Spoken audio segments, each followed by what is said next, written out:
اعوذ باللہ من الشیطان الرجیم بسم اللہ الرحمن الرحیم قل ادعوا اللہ او ادعوا الرحمن ایما تدعوا فلہ الاسماء الحسنى ولا تجہر بصلاتك ولا تخافت بها واتبع بین ذلك سبیلا وقل الحمد للہ الذی لم يتخذ ولدا ولم يكن له شریک فی الملک وَلَمْ يَكُنْ لَهُ وَلِيٌّ مِّنَ الذُّلِّ وَكَبِّرْهُ تَكْبِيرًا۔ سورہ بنی اسرائیل کی اختتامی دو آیتیں 110 اور 111۔ قل کہہ دیجئے، ادعوا اللہ، تم پکارو اللہ تعالیٰ کو، او یا ادعوا الرحمن، تم پکارو رحمان کو۔ ایما تدعو، جس بھی نام سے تم پکارو، فلہ الاسماء الحسنی، پس اس کے لیے تو اچھے اچھے نام ہیں۔ یاد رہے کہ مشرکین مکہ نے اسلام کی ہر چیز میں بدگمانی پیدا کرنے کی کوشش کی۔ اہل مکہ اللہ کے لیے زیادہ تر لفظ اللہ ہی استعمال کرتے تھے، جبکہ رحمان کا لفظ اہل کتاب کے ہاں زیادہ مستعمل تھا۔ مشرکین مکہ نے قرآن کے حوالے سے ایک اور اعتراض کیا ہوا تھا، اور ان کا کہنا تھا وَأَعَانَهُ عَلَيْهِ قَوْمٌ آخَرُونَ، کہ حضور کی اس قرآن کو لانے میں دوسری قومیں بھی مددگار ہیں۔ اور جب اس میں رحمان کی طرف ان کی توجہ ہوئی تو انہوں نے کہا اپنے گمان کی تائید میں کہ دیکھو، یہ شخص اپنے کلام کو جس میں بار بار رحمان کا تذکرہ ملتا ہے اہل کتاب سے ہونے کی دلیل ہے۔ تو گویا حضور اس کلام کو پیش کرنے میں اہل کتاب سے مدد لیتے ہیں۔ تو یہاں پر یہ بات واضح کر دی گئی کہ اللہ کا نام اللہ بھی ہے، رحمان بھی ہے، اور اللہ کے اس کے علاوہ بھی بہت سے نام ہیں، جس بھی نام سے تم چاہو اللہ کو پکار لو۔ جس طرح ایک اور مقام میں اللہ تعالیٰ نے فرمایا کہ اللہ تعالیٰ کے لیے نام ہیں خوبصورت، ان ناموں کے ذریعے تم اللہ کو پکارو۔ اور سنت رسول بھی یہی ہے کہ جس طرح کی حاجت ہو اسی نام کا حوالہ دے کر اللہ تعالیٰ کو اس سے سوال کیا جائے۔ یا رحمان ارحمنا، کہ اے رحمان ہم پر رحم فرما، اے غفار ہمیں بخش دے، اے تواب ہماری توبہ قبول کر لے۔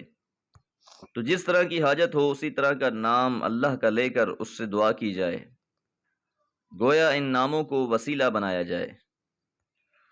اور اہل مکہ کو یہاں یہ بات بھی سمجھانا مقصود تھی کہ صرف نام کا تعصب تمہیں حق قبول کرنے سے روک نہ دے، اللہ کا نام الرحمن بھی ہے۔ وَلَا تَجْهَرْ بِصَلَاتِكَ، اور آپ اپنی نماز کو زیادہ جہری نہ کریں، زیادہ اونچی آواز پہ نہ پڑھیں۔ وَلَا تُخَافِتْ بِهَا، اور نہ ہی بالکل سری پڑھیں، بالکل ہی آہستہ پڑھیں۔ وَاتَّبِعْ بَيْنَ ذَلِكَ سَبِيلًا، بلکہ ان دونوں کے درمیان کا راستہ اختیار کریں کہ نماز جب پڑھی جائے تو نہ زیادہ اونچی آواز میں پڑھی جائے اور نہ ہی بالکل خاموشی کے ساتھ، بلکہ درمیان کی راہ اختیار کی جائے۔ مشرکین مکہ نے عبادت کے مختلف طریقے ایجاد کر رکھے تھے، جس میں شور و غل بھی تھا، مقع اور تصدیہ بھی تھا، تالی بجانا وغیرہ بھی تھا۔ برعکس اس کے اسلام میں نماز سنجیدگی اور وقار کا مظہر کامل ہے۔ وَقُلِ الْحَمْدُ لِلَّهِ، اور کہیے کہ تمام تعریفیں اللہ ہی کے لیے ہیں، الَّذِي لَمْ يَتَّخِذْ وَلَدًا، کہ اللہ کی کوئی اولاد نہیں ہے۔ تو یہاں اہل کتاب کے اس عقیدے سے بھی برات کا اظہار کر دیا گیا کہ یہودی عزیر علیہ السلام کو اللہ کا بیٹا اور عیسائی حضرت عیسیٰ کو اللہ کا بیٹا مانتے، تو اس برات کے بعد ان اہل کتاب سے لا تعلقی کا اظہار ہے۔ تو اللہ تعالیٰ وحدہ لا شریک ہے، اس کی کوئی اولاد نہیں۔ وَلَمْ يَكُنْ لَهُ شَرِيكٌ فِي الْمُلْكِ، وَلَمْ يَكُنْ لَهُ، اور نہیں ہے اس کے لیے شریکن کوئی شریک، فی الملک کی اس کی بادشاہت میں۔